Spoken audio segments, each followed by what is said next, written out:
Hey guys, so this week in philosophy we actually were talking about Crane's The Unity of Unconscious.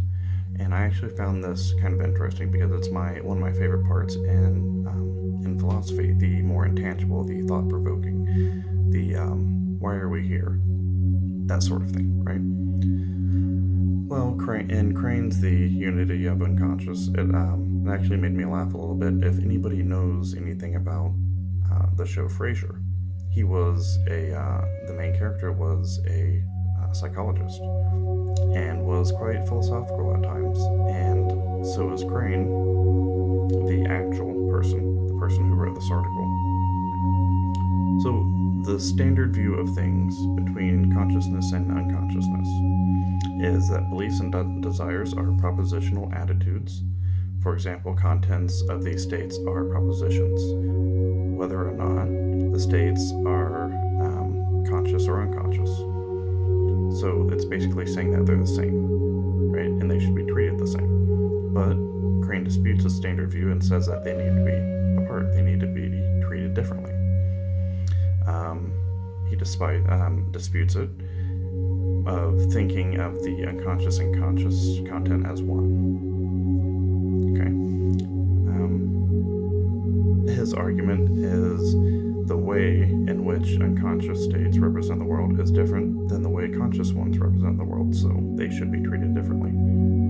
His proposal is ascriptions of unconscious beliefs are only partial characterizations of the subject's or person's worldview. Now, I'm not going to say subjects because in the experimental and research psychology field, we tend to give the participant their individuality. Saying subject takes that away from them. So I'm going to say persons for this example. Like I said, his proposal is that they're different and that the standard view only covers part of the intentionality of them. His view is superior because, again, it offers a wider array of explaining things between the consciousness and unconsciousness. Conscious, intentional states have a distinctive way of representing the world that is different. How can there be a single belief state if concepts people have are different? We all don't think the same. Our consciousness and unconsciousness are not all the same. So he's suggesting that the traditional view would restrict that and have a more behavioral sort of view on things.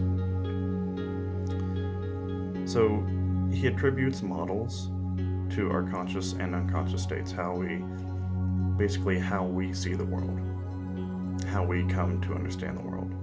We model our actions off of other people, which is social psychology, where humans start out as a blank slate. Now, some people will dispute that, but my opinion is humans start out as a blank slate as a baby.